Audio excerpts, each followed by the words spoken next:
रामेश्वर सिंह जी, हमारे बीच में माननीय विधायक शोरीलाल जी, माननीय विधायक श्री सुरेंद्र शौरी जी, एचपीएमसी के vice chairman Shri Ram Singh ji, agro industry के वाइस चेयरमैन युवराज कौर जी, पार्टी के हमारे जिला के अध्यक्ष भीम सेन जी, deputy commissioner Kullu Ashutosh Garg ji, SP Kullu Gurdev Sharma ji, director higher education Amarjeet जी, दोतराम जी जो हमारे कादर संघ के अध्यक्ष हैं, गोपाल कृष्ण मंच जी जो नगर परिषद के अध्यक्ष हैं, मीना ठाकुर जी नगर पंचायत गुंतर के अध्यक्षा, कादर संघ के सभी प्रतिनिधि उपस्थित, यहाँ सभी भाइयों बहनों, नौजवान साथियों, प्यारे बच्चों, दशहरे का हमारा ये ऐतिहासिक अंतर्राष्ट्रीय स्तर का मेला समापन की ओर बढ़ रहा है और मौसम खराब होने की वजह से इस समापन की इस रस्म को हमको इस हॉल में करना पड़ रहा है। परंपरा के अनुसार हम आज का कार्यक्रम जो हमारा कला केंद्र है कुल्लू का वहां करते थे, लेकिन परिस्थितियों को ध्यान में रखते हुए उस कार्यक्रम में थोड़ा सा परिवर्तन हुआ है। मुझे इस बात की खुशी है कि हमारे हिमाचल प्रदेश में जो हमारे त्योहार हैं, त्योहार तो ये पूरे देश का है, पूरे देश में दशहरा मनाया जाता है, लेकिन हिमाचल प्रदेश में कुछ एक स्थानों पर उन त्योहारों को हम बड़े स्तर पर मनाते हैं, जिसमें कुल्लू का दशहरा अंतर्राष्ट्रीय स्तर पर हम कुल्लू में मनाते हैं। दशहरा हर घर का अपने देश का त्योहार है, हर परिवार का है, लेकिन आयोजन की दृष्टि से इसके लिए विशेष व्यवस्था हमारे कुल्लू जिला के अंतर्गत हिमाचल प्रदेश में की जाती है। और इस आयोजन के लिए आप सब लोग अपना बहुत बड़ा एक इन्वॉल्वमेंट देते हैं, अपना सहयोग देते हैं, चाहे वह हमारे कादर संघ है, चाहे हमारे देवी देवता के साथ अन्य जो कार्टून हैं, चाहे हमारे यहाँ के सारे हमारे जनप्रतिनिधि हैं, चाहे महिला मंडल हैं, चाहे सेल्फ हेल्प ग्रुप है। यानी कि मैंने देखा कि दशहरा का मतलब है कि सारे समाज का एक इन्वॉल्वमेंट, भागीदारी जिसको मैं कह सकता हूँ, वो यहाँ देखने को इस कार्यक्रम में मिलती है। और मैं डिस्ट्रिक्ट एडमिनिस्ट्रेशन को भी बहुत बधाई देता हूँ कि ये आयोजन अब की बार थोड़ा हट करके भी था और उस दृष्टि से उसमें हम सफल रहे। मैं डिप्टी कमिश्नर, इनकी सारी टीम को, एसपी, इनकी सारी टीम को व्यवस्था की दृष्टि से जो संचालन यहाँ पर किया गया, उसके लिए मैं बहुत बहुत उनको बधाई भी देता हूँ। यहाँ महेश्वर जी कह रहे थे, हमारे गोविंद ठाकुर जी कह रहे थे विषय को लेकर के कि आज तक के कुल्लू के दशहरे में देश के प्रधानमंत्री दशहरे में सिर्फ रथ का आशीर्वाद, यहाँ देवता रघुनाथ जी का आशीर्वाद लेने के लिए, देवी देवताओं का आशीर्वाद लेने के लिए यहाँ कुल्लू के ढालपुर के ग्राउंड में पहुंचे हो, ये हुआ नहीं था, लेकिन अब की बात ये हुआ। उसके लिए मैं आप सबको विशेष तौर पर बधाई देता हूं। प्रधानमंत्री जी का संदेश आया, हमारी बात हुई, उन्होंने कहा कि कुल्लू के दशहरे में जाना हो तो क्या करना होगा। हमने कहा कि कार्यक्रम आपका बनता है तो दशहरे की उस रथ यात्रा को हम दूर से देख सकते हैं, लेकिन वो उनका कहना था कि वहां नजदीक पहुंचने के बाद हम दूर रहें, इसका क्या संदेश जाएगा। हमने कहा संदेश तो इसका तब भी ठीक जाएगा, ऐसी बात नहीं, आप इतना समय निकाल करके। लेकिन उन्होंने कहा कि मेरी इच्छा है कि मैं रघुनाथ जी की उस यात्रा को मैंने बहुत वर्षों पहले देखा था, जब वो यहाँ संगठन का काम देखते थे, काम करते थे, उस दौरान देखा था। तो मैं चाहता हूं कि वहां पर जाएं और हम दर्शन भी करें और आशीर्वाद भी लें। हमने कहा हम सारी चीज की व्यवस्था करते हैं। पहला कार्यक्रम बिलासपुर में था, 4 योजनाएं थी, उन 4 योजनाओं का उद्घाटन और शिलान्यास था, जिसमें ऑल इंडिया मेडिकल इंस्टीट्यूट सबसे बड़ा संस्थान हिमाचल प्रदेश के लिए उनके आशीर्वाद से मिला और वो बन करके तैयार हुआ, जिसका फाउंडेशन स्टोन भी उन्होंने रखा और बन करके भी तैयार हुआ। और हमारे लिए, हिमाचल वालों के लिए एम्स का मतलब दिल्ली होता था, अब हमारे लिए अब एम्स का मतलब बिलासपुर हो गया। ये हमारे लिए बहुत बड़ी उपलब्धि है। स्वास्थ्य की बेहतरीन सुविधाएं जहां उपलब्ध होंगी वो हमारे हिमाचल प्रदेश के अंदर ही होंगी, ऑल इंडिया मेडिकल इंस्टीट्यूट में होंगी। दूसरा, उसके बाद उन्होंने कहा कि वहां से हम चलेंगे, तो हम जब उनके साथ जो एसपीजी की जो टीम थी, जो इंचार्ज थे, उनसे लगातार हम बातचीत करते रहे। उन्होंने कहा कि हमको वहां पर पहले तो बैठने के सिलसिले में ही यहाँ पर बड़ा ये हुआ कि जहां बैठने की जगह बताई गई वो हमको थोड़ा दूर लगी, लेकिन फिर भी उसके बावजूद हमने कहा कि चलो, सुरक्षा वालों ने कहा कि इतना गैप हमको रखना पड़ेगा और इससे कम हम इजाजत नहीं दे सकते। हमने वो मान ली बात। हमने कहा अगर रथ को जाने के लिए जगह नहीं मिल पाई तो नजदीक से दर्शन करने के लिए एक जगह तो बनाइए। फिर एक प्लेटफॉर्म बनाया, छोटा सा प्लेटफॉर्म पर खड़ा होकर के प्रधानमंत्री जी दर्शन करने के लिए थोड़ा नजदीक आएंगे। लेकिन जब बिलासपुर पहुंचे, इससे पहले वो मंच पर जाते गए, तो मुझे ग्रीन रूम में बुलाया कि वो कुल्लू के दशहरे में वो रथ के पास जाने का क्या हुआ। मैंने कहा कि आपकी सुरक्षा वालों ने मना कर दिया, बिल्कुल मना कर दिया। उन्हें वो बुलाए अधिकारी और कहा कि वो क्यों आप मना कर रहे हैं, मुझे जाना है। उन्होंने कहा कि हम इजाजत नहीं दे सकते वहां अगर जाना है भीड़ के बीच में, क्योंकि वो क्राउड ऐसी है कि वो ऑर्गेनाइज्ड क्राउड नहीं होगी, वहां पर भीड़ होगी, तो ऐसे में मुश्किल होगा, तो हमको वहां पर बैरिकेडिंग करनी पड़ेगी और बैरिकेडिंग के लिए वहां पर इजाजत उस ग्राउंड में नहीं मिल पाएगी, देवताओं की अनुमति उसके लिए नहीं मिल पाएगी।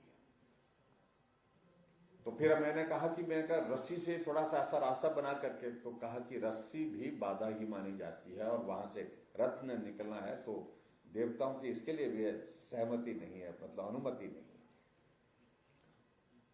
और ऐसे कह करके उन्होंने कहा कि इन सारी बातों को ध्यान में रखते हुए हमको आपका रथ के पास जाने का ये कार्यक्रम स्थगित करना, रोकना पड़ रहा है।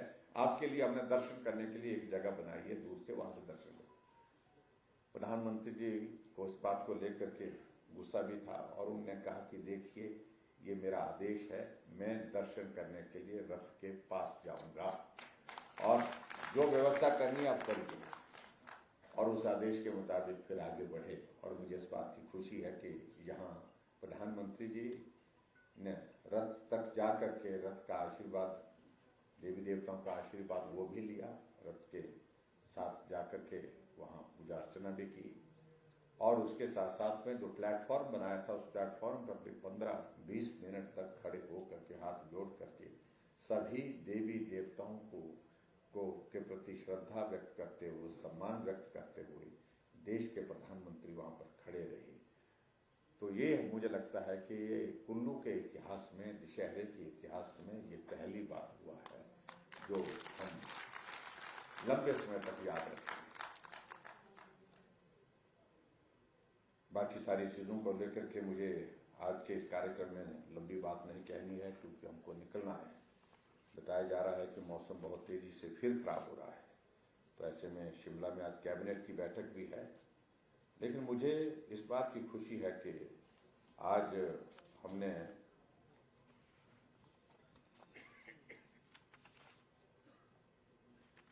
पूरे हिमाचल प्रदेश में कुछ उद्घाटन और शिलान्यास के कार्यक्रम वर्चुअल माध्यम से किए और कुल्लू से किए। और मैं उसको देख रहा था, वर्चुअल माध्यम से हमने पूरे हिमाचल प्रदेश में आज तक के इतिहास में कभी भी इतने कार्यक्रम नहीं हुए जितने अब की आज हमने किए।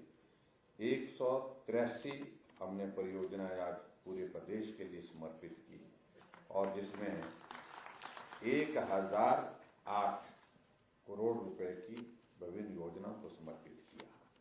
ये तो पूरे प्रदेश भर के अलग जिलों में किया, लेकिन इसके अतिरिक्त मैं यहाँ देख रहा हूँ कि कुल्लू में भी हमने, ये सामने दीवार है जहाँ से मंदिर प्रवेश किए, वहां पर 10 उद्घाटन और 21 शिलान्यास के कार्यक्रम यहाँ पर भी आपके यहाँ पर किए गए, और जिसमें 164 करोड़ रुपए के और उद्घाटन और शिलान्यास जो है यहाँ पर किए गए। तो ये अगर हम इन सबको मिलाया जाए तो ये आपके 1008 के साथ मेरा हिसाब बहुत कमजोर है, उसमें 164 करोड़ और मिला दिए जाए, पता नहीं कितने होंगे, जितने भी होंगे आप जोड़ लेना। हाँ जी, कितने? 1172 से ज्यादा क्यों? इसमें देखिए, इसमें जो 1008 करोड़ 42 लाख है, ये कुल मिलाकर के 1172 करोड़ रुपए की 1173 करोड़ के लगभग जो है योजनाएं आपके लिए समर्पित हुई पूरे प्रदेश भर में, जिसमें कुल्लू जिला के अंतर्गत भी आज बहुत सारी योजनाओं का उद्घाटन और शिलान्यास आपके सामने, जैसे मैंने बताया, 10 उद्घाटन और 21 शिलान्यास हमने किए हैं। तो इसलिए मैं आप सबको बहुत बहुत उन सारी चीजों के लिए बधाई देता हूं, और ये दशहरा हम सब लोग उत्साह के साथ मनाते रहें, ऐसा हमारा प्रयत्न हमेशा रहना चाहिए। आज हमारे बच्चे भी यहाँ पर आए हैं और 1000 बच्चों को मोबाइल फोन भी हमने उपलब्ध कराया, उसके लिए बहुत बहुत बच्चों को भी बहुत बधाई। और बच्चों के लिए इसलिए ताली बजानी चाहिए सबको, क्योंकि उन्होंने मेहनत करके ये हासिल की है। ये ऐसे नहीं कि ऐसे बैठे बैठे रात को बैठे होंगे, रात को जागे होंगे, सुबह जल्दी उठे होंगे, और पूरा मेहनत करने के बाद जिन बच्चों ने आज जो है वो एक इनाम की तौर पर एक तरह से मैं कह सकता हूं ये मोबाइल हासिल किए, उनको मेरी बहुत बहुत बधाई और उनको बहुत बहुत शुभकामनाएं। मुझे इस बात की भी खुशी है कि हिमाचल प्रदेश में हमारी सरकार का 5 वर्ष का कार्यकाल आप सबके सहयोग से, देवी देवताओं के आशीर्वाद से पूरा होने जा रहा है। और आज दशहरे का समापन है। आज संभवतः हमारी कैबिनेट की भी शायद मेरे ख्याल में इस कार्यकाल की अंतिम बैठक होगी, फिर अगला कार्यकाल आप सबके आशीर्वाद से, देवी देवताओं के आशीर्वाद से मिलेगा, शुरू करेंगे। लेकिन मैं इतना जरूर कहना चाहता हूं कि कठिन परिस्थितियों का ये दौर था, मुश्किल परिस्थितियां थी, लेकिन फिर भी आप सबका सहयोग, आप सबका आशीर्वाद हमको जिस रूप में मिलता रहा, हम उसका एहसान पुख्ता नहीं कर सकते हैं। और मुझे इस बात की भी खुशी है, हर विधानसभा क्षेत्र में इतना बड़ा कोविड का संकट होने के बावजूद भी विकास नहीं रुका, काम नहीं रुका। हर क्षेत्र में काम हुआ है, और काम भी पहले की तुलना में ज्यादा हुआ है। हम आंकड़े निकाल रहे थे, अगर हम पूरे आज तक के हिमाचल प्रदेश में सड़कों की लंबाई का 5 साल के कार्यकाल का निर्माण का हम जिक्र करें, तो वर्तमान कार्यकाल सभी कार्यकाल को पीछे छोड़ करके 5000 किलोमीटर से ज्यादा सड़क बनाने में हिमाचल प्रदेश में कर दिया। ये हमारा कार्यकाल है जिसमें ऑल इंडिया मेडिकल इंस्टीट्यूट हमने डेडिकेट किया। ये हमारा कार्यकाल जो है जिसमें हमने अटल टनल रोहतांग जो है 3300 करोड़ रुपए की टनल जो है वो देश के लिए और प्रदेश के लिए डेडिकेट की, इसका उद्घाटन प्रधानमंत्री जी ने किया है। यह हमारा वर्तमान कार्यकाल है जहां हमने हिमाचल प्रदेश के लिए बल्क ड्रग फार्मा पार्क जो है वो समेकित कराया, जिसमें लगभग आने वाले समय में जब वो बन करके तैयार होगा 20,000 हिमाचल के नौजवानों को रोजगार मिलेगा और 50,000 करोड़ रुपए का इन्वेस्टमेंट उसमें आएगा। छोटे विषय नहीं, बहुत बड़े विषय हैं।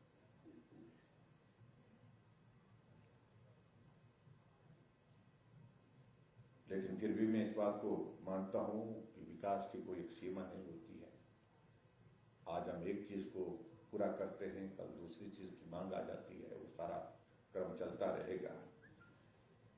लेकिन मैं कह सकता हूं कि ये बहुत कठिन परिस्थितियों का दौर भी रहा, लेकिन बहुत कुछ सीखने को मिला, बहुत कुछ समझने को मिला, और आप सबके सहयोग से, आप सबके आशीर्वाद से हम हिमाचल प्रदेश को इस 5 वर्ष के कार्यकाल में मैं कह सकता हूं कि पूरे देश बने हुए एक अलग पहचान के साथ खड़ा करने में सफल हुए हैं। आने वाले समय में परीक्षा का एक दौर आएगा। लोकतांत्रिक व्यवस्था के अनुसार विधानसभा के चुनाव होंगे और अच्छा काम करने के बाद हम ऐसी उम्मीद करते हैं, और उम्मीद नहीं, हम विश्वास रखते हैं कि निश्चित रूप से अब की बार हिमाचल प्रदेश में जो हमने कहा है, रिवाज बदलने की बात कही, तो अब की बार वो रिवाज बदलेगा। फिर भारतीय जनता पार्टी की सरकार बनेगी। हिमाचल की आवश्यकता है, हिमाचल की जनता की आवश्यकता है, देश की आवश्यकता नरेंद्र भाई मोदी जी हैं, और हिमाचल की जरूरत भी नरेंद्र भाई मोदी जी हैं, क्योंकि वो हिमाचल प्रदेश को अपना घर मानते हैं।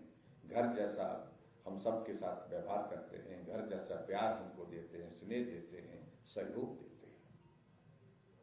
ये हिमाचल तभी आगे बढ़ पाएगा जब इस प्रकार का नेतृत्व हिमाचल प्रदेश को हर क्षेत्र में विकास के लिए रास्ता देगा। और ये भी मैं कहना चाहता हूं कि अभी लंबा दौर चलता रहेगा। नरेंद्र भाई मोदी जी का दौर 20 वर्षों से पहले थमने वाला नहीं है।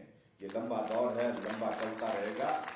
वैसे में हमको भी उनके साथ चलते हुए हिमाचल के भले के लिए, हिमाचल के विकास के लिए काम करना है। उसके लिए हमको मन बनाना है। हमारे कई तरह के मित्र बातें करते होंगे, वो अपनी बातें सब कहेंगे, मैं उसमें कुछ बात कहना नहीं चाह रहा हूँ आज इस समापन के अवसर पर। लेकिन मैं इतना जरूर कहना चाह रहा हूँ, भविष्य नहीं रहा उस विचार का, उस दल का, न पूरे देश में, न किसी प्रदेश में। और हाँ, उसके लिए दोषी ना आप है ना हम हैं, क्योंकि उसकी परिस्थितियां, जो परिस्थितियां हैं वहां की अलग तरह की है। आज वो कई तरह की बातें कहने की कोशिशें कर रहे हैं कि हम ये करेंगे, वो करेंगे। जब आजाद भारत के इतिहास में 50 वर्ष तक आपको शासन करने का अवसर मिला तो क्यों नहीं किया। जब हिमाचल प्रदेश में अस्तित्व में आया, उसमें भी आज हमारे हिमाचल प्रदेश के 75 वर्ष पूरे हो गए बने हुए, लगभग 50 वर्ष का कार्यकाल आपको काम करने का मौका मिला तो क्यों नहीं किया। ये प्रश्न खड़े होते हैं। इसलिए उनसे कोई भविष्य की उम्मीद नहीं है। और आज हमारे लिए सबसे बड़ी प्रसन्नता का विषय है कि एक इस तरह का नेतृत्व देश को मिला है, जो देश को एक अलग पहचान दिलाने में, एक अलग स्थान सम्मान दिलाने में जो सफल हुआ है। और ऐसे नेतृत्व को हमको मजबूत करना है। यही मुझे आज के इस कार्यक्रम में आप सबके बीच में कहना है। और हमारी देवी देवताओं की जो हमारी संस्कृति है, जो यहाँ की परंपरा है, ये दशहरा उस परंपरा को बहुत बड़ी ताकत देता है, बहुत बड़ी मजबूती देता है। और मुझे इस बात की खुशी है कि आप लोगों ने अभी तक भी जो बहुत प्राचीन समय से हमारी परंपराएं चली हुई है, उनको यहाँ पर स्थापित रखा है। और स्थापित ही नहीं, उनको मजबूत करने के लिए आप सब लोग प्रयत्न करते हैं, और वो अपने स्थान पर उस तरह से कायम है। उसके लिए मैं आप सबको बहुत बहुत आभार भी देता हूँ, आप सबको बहुत बहुत बधाई भी देता हूँ। मेरे समक्ष कुछ बातों का जिक्र यहाँ पर किया गया है कि दशहरे के लिए कुछ हर बार जब आते हैं हम, कुछ थोड़ा सा स्लाइड सी थोड़ी बहुत इंक्रीज की जाती है, और जिससे देवी देवताओं के सारे संचालन की जो व्यवस्थाएं हैं, तो उन सारी चीजों को हम पूरी तरह से ठीक तरह से चला सकते हैं। और मैं आप सबके बीच में ये कहना चाहता हूँ कि हमारा जो दशहरा का जो ये महापर्व होता है, और उस कुल्लू घाटी में, इस कुल्लू घाटी में जो हमारी देवी देवताओं को नजराना देने की जो एक व्यवस्था थी, उस व्यवस्था में और उसमें बजंतियों के मानदेय के लिए भी बात आई है कि उसमें भी थोड़ी सी इंक्रीज की जाए। मैं इन दोनों चीजों में, जहां पहले भी थोड़ी बहुत इंक्रीज हम करते रहे, बढ़ोतरी करते रहे, तो नजराने में भी और बजंत्री के मानदेय में भी 15% बढ़ोतरी करने की घोषणा करता है। और उसके साथ में ये भी कहना चाहता हूं, जिन देवी देवताओं को दूरी भत्ता दिया जाता है, मैं जो दूर से आते हैं, स्वाभाविक रूप से उनका समय भी ज्यादा लगता है, तो उनके दूरी भत्ते में भी जो है वो 20% इंक्रीज करने की, वृद्धि करने की जो है मैं यहाँ पर घोषणा करता हूँ।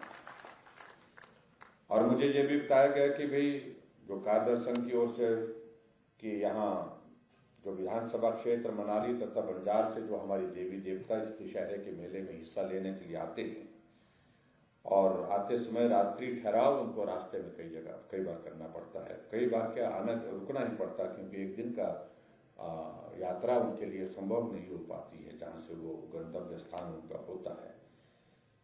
तो इन देवी देवताओं को दूरी भत्ता नहीं दिया जाता इससे पहले।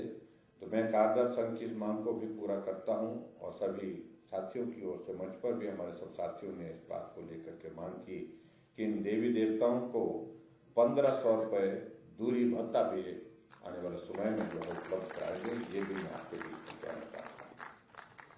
और इसी के साथ साथ में जो हमारे हरिपुर, मणिपुर तथा विशिष्ट में मनाए जाने वाले दशहरा की तर्ज पर मैं मनाली विधानसभा क्षेत्र के नगर में मनाए जाने वाले दशहरे के लिए भी दशहरा उत्सव समिति की ओर से 50,000 रुपये प्रदान करने की यहाँ पर घोषणा करता हूँ। 50,000 उसको दिया जाएगा। और इसके अतिरिक्त हरिपुर का जो दशहरा है, जिसके लिए अभी तक हम 1 लाख रुपए जो है वो राशि दी जाती है, उसे बढ़ा करके 1,25,000 रुपये देने की यहाँ पर घोषणा करता हूँ। और मणिकर्ण दशहरा में जो है उसमें 1 लाख दिया जाता है, उसमें भी 1,25,000 रुपये में देने की यहाँ पर घोषणा करता हूँ, थोड़ी सी इंक्रीज की 25% की। और उसी तरह से विशिष्ट का दशहरा जहाँ 75,000 रुपये हम देते हैं, उसको उस दशहरे को 1 लाख रुपये देने की मैं आपके बीच में यहाँ पर घोषणा करता हूँ। ये त्योहार ठीक तरह से व्यवस्थित ढंग से संचालित हो, ठीक प्रकार से व्यवस्थित ढंग से ये सब त्योहार चलें, ये हमारे संस्कृति को भी जीवित और मजबूत करने की दृष्टि से बहुत महत्वपूर्ण भूमिका निभाते हैं। इसलिए हम सबका ये दायित्व बनता है। तो मैं आज के इस अवसर पर आप सभी को एक बार दशहरे के समापन अवसर पर एक बार फिर से आयोजन में जिस रूप में आप सबका सहयोग रहा, जिस रूप में आप सबकी मदद रही, उसके लिए मैं आप सबका धन्यवाद करता हूं और सफल आयोजन के लिए आप सबको बहुत बहुत बधाई देता हूं। और अब की बात खास तौर से इस बार के इस दशहरे में जो विशेष बात, जो आदरणीय प्रधानमंत्री नरेंद्र मोदी जी का यहाँ पर आज सबके बीच में आना हुआ और आकर के रघुनाथ जी के दर्शन करने का सौभाग्य प्राप्त उनको भी हुआ, हमको भी हुआ, उसके लिए भी मैं आदरणीय प्रधानमंत्री नरेंद्र मोदी जी का विशेष तौर से आभार व्यक्त करता हूँ। आपने हिमाचल प्रदेश की उस देव संस्कृति को भी सम्मान दिया, हिमाचल की संस्कृति को भी सम्मान दिया और हिमाचल के लोगों को भी आपने स्नेह दिया। उसके लिए प्रधानमंत्री नरेंद्र मोदी जी का हृदय से बहुत बहुत आभार और आप सभी का भी बहुत बहुत आभार। अगले दशहरे में देवी देवताओं का आशीर्वाद रहना चाहिए, आप सबका आशीर्वाद रहना चाहिए। इसी रूप में हम मिलेंगे और आप सबका आशीर्वाद निश्चित रूप से मिलेगा, ऐसा मुझे पूरा विश्वास है। इतनी बात कहते हुए आप सबका बहुत बहुत धन्यवाद। नमस्कार, जय हिंद।